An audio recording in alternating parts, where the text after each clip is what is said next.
I'd like to welcome Florence Rollet, who's currently an independent board member for Anora Group and Arla Foods, to discuss with us how she's been able to build her board portfolio.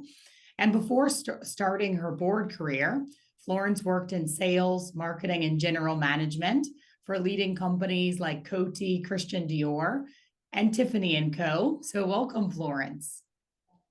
Well, thank you very much, Lawrence, for having me. It's a real pleasure to be with you today. Thanks for joining me. And yeah, so we speak with many people who are considering transitioning into a board career, but they don't really know where to begin. And I know you can't really disclose any information about what's being discussed on those boards, but I thought you could share a bit around your experience on how people can better understand how to get on a board and what steps they should be taking. So yeah, at which stage of your career did you start thinking about board work? Look, I was always interested by these board sessions. I thought it was quite interesting to be on a side which is less executive and much more, strategic thinking.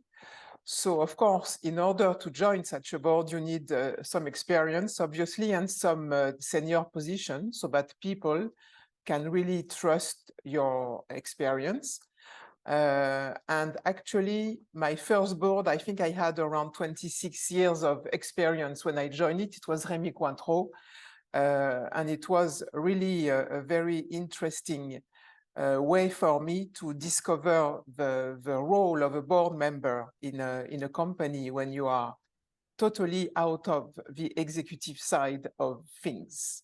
So much less nitty-gritty stuff, but a lot of thinking, a lot of exchange, conversation with people that are not coming from the same world than you, and trying to understand how to support the chairman and the CEO, because for me, that should be both ways.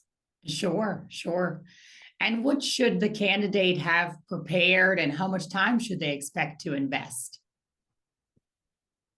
Look, that really depends upon the expectations of each board.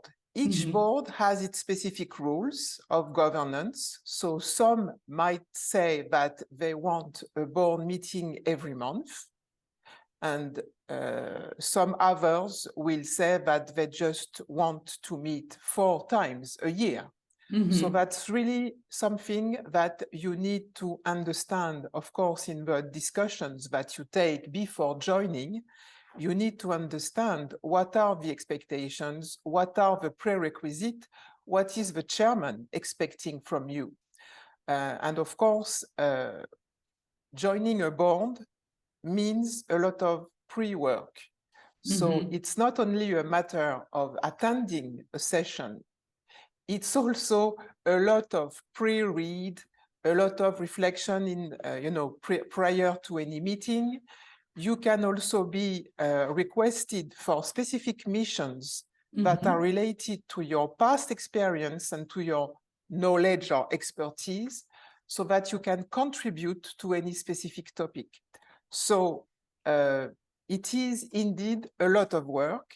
And I would say, if I take a board meeting, let's say a normal one, for the 2 boards where I am currently involved, it means approximately 3 to 4 hours of preparation, looking at the calendar, looking at the agenda, looking at the pre-read that you've been sent. I also do quite often a sort of press review to see if anything new of any interest can be mentioned during the board. I prepare some questions and I try to understand, the various stakes of the meeting. So it's quite demanding. Yeah, and I know, looking at kind of full-time operational work, I would say, of course, your kind of network within an industry and also network in other industries, how important that is. How much has that played a role in board work?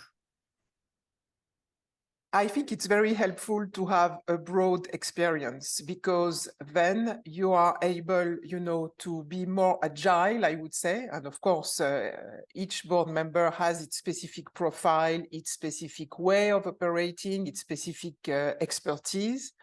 I would say on my side, having navigated across fast-moving consumer good industry, luxury industry, beauty and cosmetic, jewelry, having been in a senior position as the president of Tiffany or as the head of business units in Christian Dior or in Coty, that has given me a really wide array of experiences and understanding that sometimes you don't do exactly what you would like to do. And then you need to also understand that, giving advice means also be very cautious in the way you advise people in a board, because doing can sometimes be quite different from the perspective you have sitting around the table with other people. So I'm always trying to be, of course, listening to my experience, but also fully respectful of the challenges that it represents for the people that are in charge. Sure. And would there be any other experiences besides, let's say, this broad industry experience that you think are very valued by the board? Yeah, I will tell you that having lived in some various countries and having an experience with multiple headquarters, be it Swiss, French, British or American, has also helped me understand the various types of cultures, profiles, operation mode, mentality, cultures that you also need to understand. So it's very interesting also to be able to fit to a culture. So when you join a board in Scandinavia, I think it's also valued by the people that you have had previous experiences in Scandinavia, that you understand the way you speak to people, you manage people, you are connected to people, which can be totally different from an American way of operating, or I would say even a French one. So that's for me quite helpful that I have this experience, and that then I can try also to use this agility, if I might say so, to make sure that I am not totally out of out of context. Because when you open your mouth in a board, you need to be credible. You build your own credibility around the table. Mm-hmm. And if you want to be listened to, and if you want to have a word that is, carefully listened, then you need to show that you are really fit with the culture. It's very, very important to have this mindset and this way of connecting to people. And yeah, I know that public boards versus private boards are going to have different governance. So yeah, what would you say would be the best way to position oneself to land a public board versus a private board, or would it be quite similar? Look, the rules, I mean, of course, if the company is at the stock exchange, it represents a lot of responsibilities. As a board member, you need to declare yourself, you need to be identified by authorities, etc. But I will tell you, even if it's not the case, if it's a private board, the same rules operate, because, of course, you will have less insider tradings, obviously, if there is no share to sell.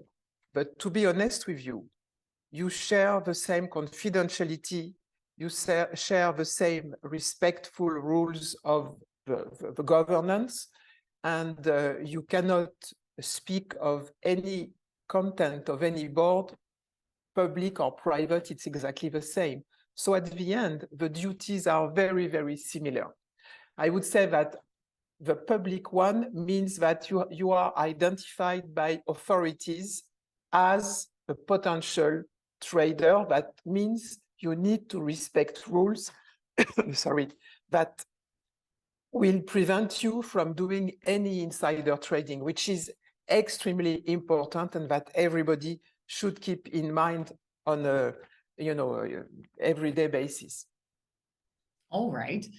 And yeah, what surprised you the most about board work? Look, what I mean, I don't say it surprised me, but I realized that there is a tremendous importance of the role of chairman. And actually, I would also say the connection between a chairman and the CEO are extremely important because they determine the success of a company in some ways.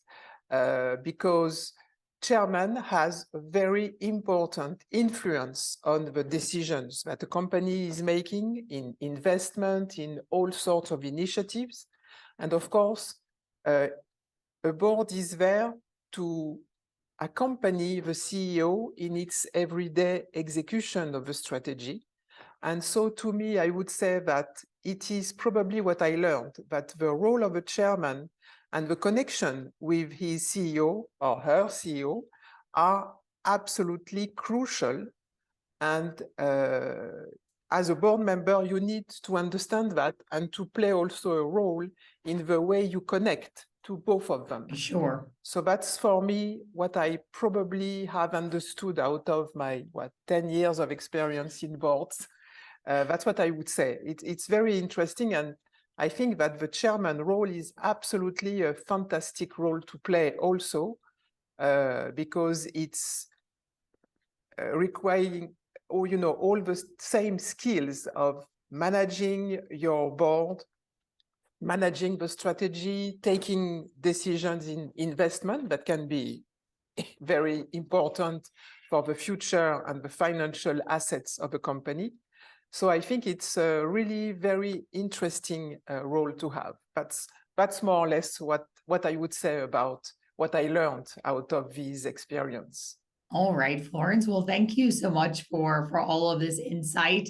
And I think that for even I would say more junior individuals at manager, at director level, vice president, as they climb up the ranks, I would say many people are trying to just really understand what is going on there. How do I get there, and what's it like to be there? So I appreciate you sharing your experience. Thank you very much for having me, Lauren. It was a real pleasure. Thanks again, and our best wishes to all the potential candidates for board meetings.